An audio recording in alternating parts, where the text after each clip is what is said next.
All right, let's get into the origin story. Sure. What made you, I should say, well, let's go from music industry. And I did have a question with that. Okay. And fear.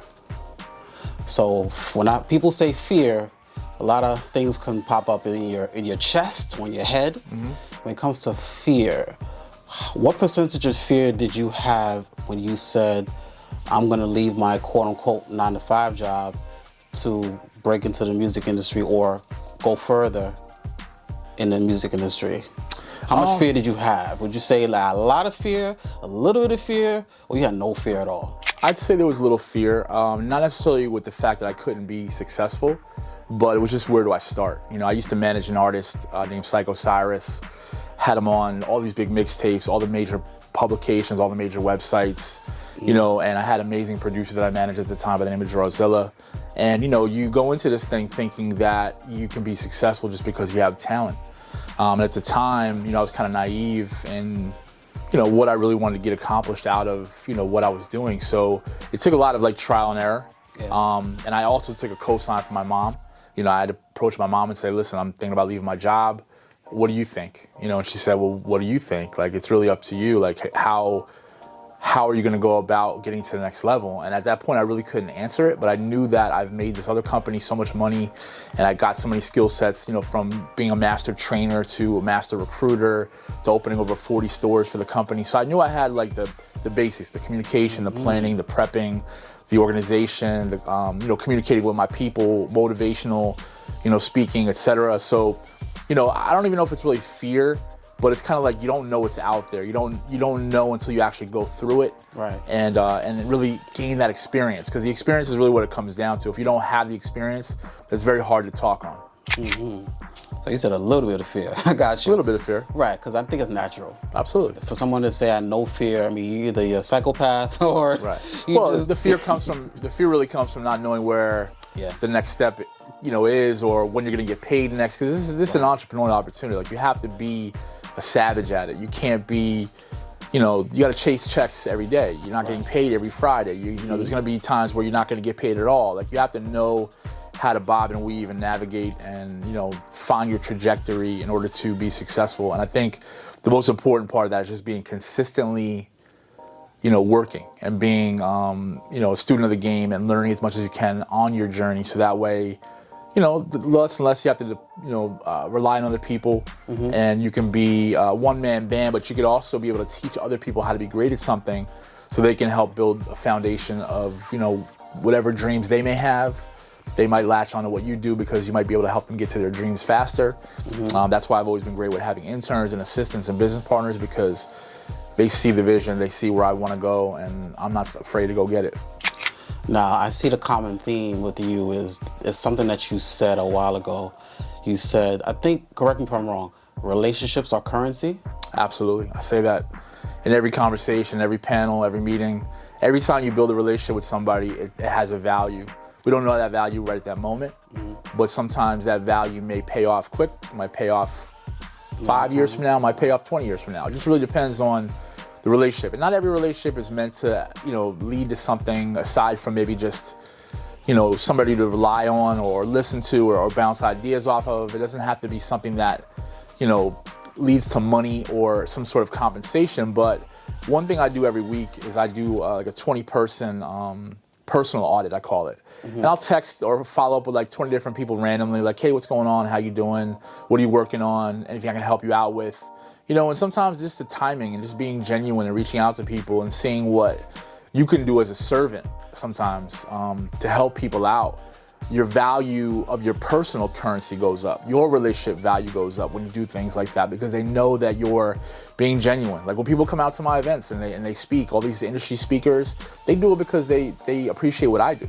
You know, we have a real relationship outside of music. It's not only just, hey, can you come out and do this? It's not like, what are you doing this weekend? You need help at the studio? I got you. I'm gonna come through. Right. You know, hey, you want to go to a Yankee game next week, or you want to go to a basketball game next week? Let's do it. On Hatch. On Hatch. Yeah. I mean, in reality, like you gotta understand that when you ask for something, Yeah. there's got to be a beneficial opportunity for everybody involved, and it's not always right in front of you. You have to search for it. So just a little sidebar. That sounds so much like going on dates.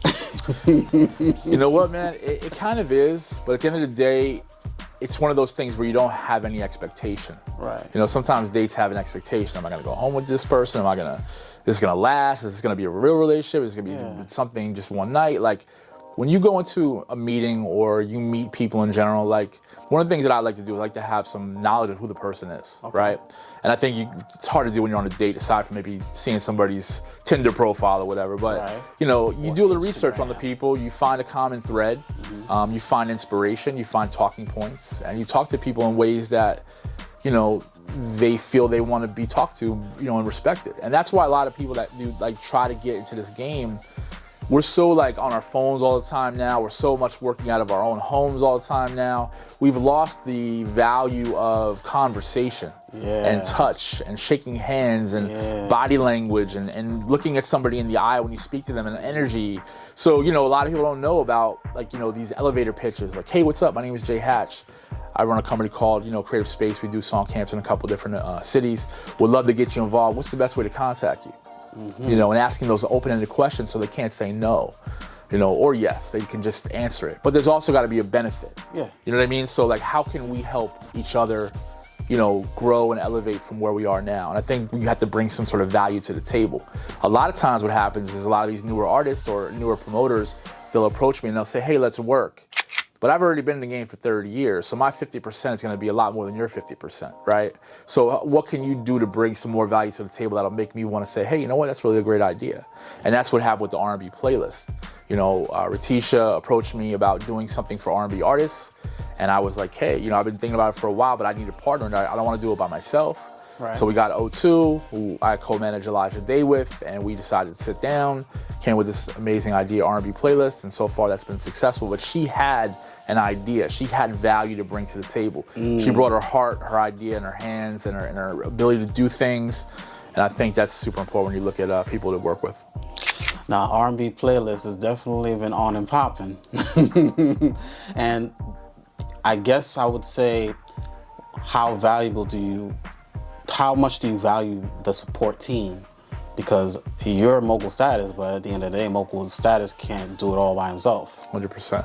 I value everybody, you know, as little as they may do or as much as they may do. I feel like everybody's got a place to work and a place to bring something to the table. So, you know, again, with Ratisha and we all have responsibilities for the brand. You know, we have the website now, rnbplaylist.com. We have the creator cipher. We do interviews, we do, you know, content. We're gonna be adding more people to the team as well on that side of it. But, you know, putting these events together aren't very difficult.